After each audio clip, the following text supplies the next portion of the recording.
Kemampuan Bahasa Inggris Calon Presiden Indonesia Tahun 2024. A man considered in the running to become Indonesia's next president is former governor of Jakarta, Anies Baswedan, and it's a delight to welcome him into the studio. Thank you very much for coming in. Thank you for inviting, Beverly. Lovely to meet you. Now tell me, you've met with the Foreign Minister Penny Wong and also the RBA Governor Philip Lowe. I think every Australian wants to meet with him at the moment with these rising interest rates. It is a sign that our government is taking you very seriously and your potential presidential bid. What was important about you? What did you feel was important about coming here and meeting with someone like Penny Wong, someone like Philip Lowe? Yes, indeed. I'm delighted with the invite from the Australian government to visit. And we both were neighbors, and we'll always be neighbor. And we had worked closely on many issues. And the invite here gave me an opportunity to reconnect with many friends, academia, people in government, as well as business communities, for exchange of views. We share similar challenges in the region. Give us an idea of what are those challenges in your mind. For example, we are experiencing challenges in the environmental issues. Climate change is definitely an issue that we have to tackle together. And then about growth and prosperity in the region. And then also balance in terms of stability in the region. So many of that. And it's always good to hear a perspective of our neighbors. And I truly appreciate Australia's stance on many issues that Indonesia is facing, and including, which is always repeated, the importance of having an integrated territorial in Indonesia. And Australia has repeatedly saying that we supported an integrated Indonesia, and that is important for us too. Yeah.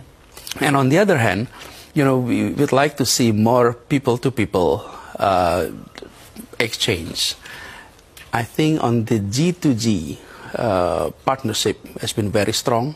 I think this is among the highest of all time. And then the business-to-business need to grow even further. Yes, we do, because I mean that has been a criticism of President Widodo, that the development, the potential development business-wise between Australia and Indonesia has not really cemented itself. Is that a priority for you? I think so. I think we would like to see more business engagement between Indonesia and Australia. If I'm not mistaken, Indonesia is ranked 13th as Australia business partner. We'd like to see that go up a lot higher. And we need to be on the top 10 of Australia's business partners. And for that, I think we really need to start not only just inviting Australians to come and invest in Indonesia, or we import more from Australia.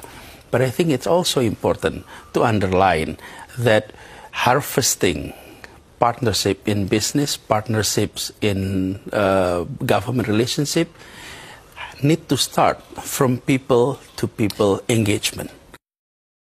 Thank you very much indeed for talking to Al Jazeera. General Prabowo Subianto, you have lived through and experienced at the highest levels the turmoil that Indonesia has been through in the last 15 or so years. As you look back, what do you think about the changes that have happened here? There's a new awareness of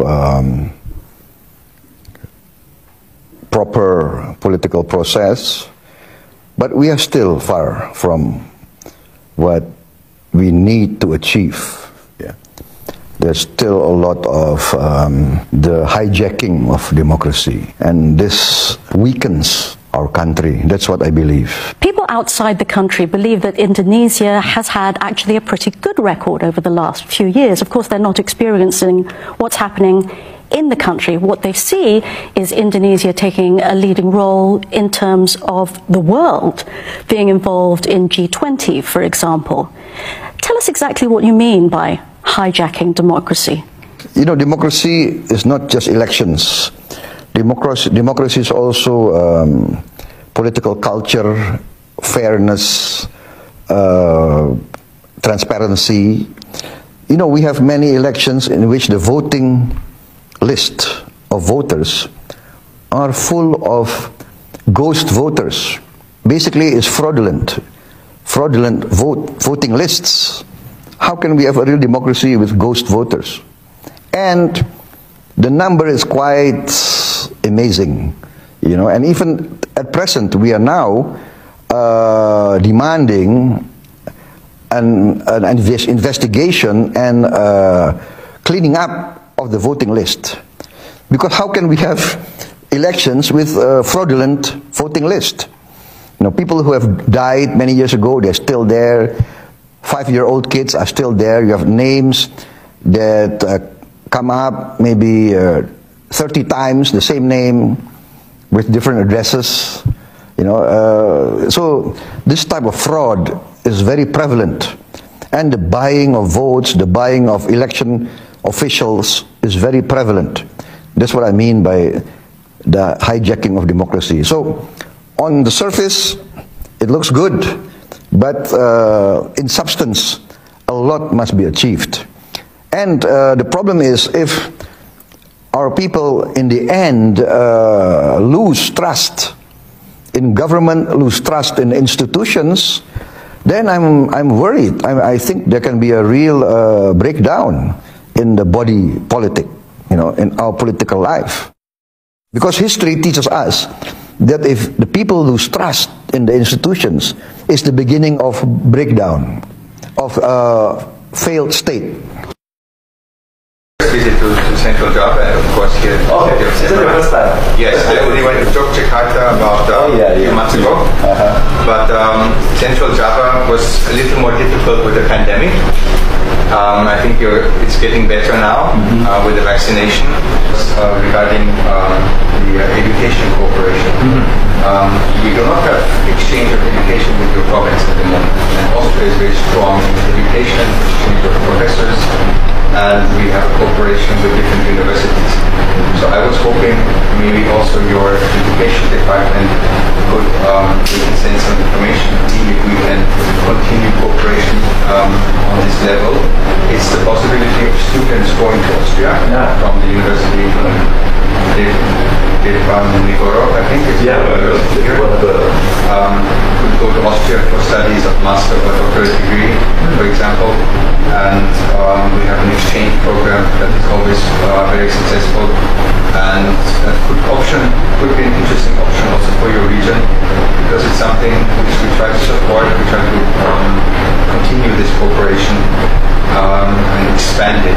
We're very strong already. Honorary Consul knows in Jakarta, very strong cooperation already.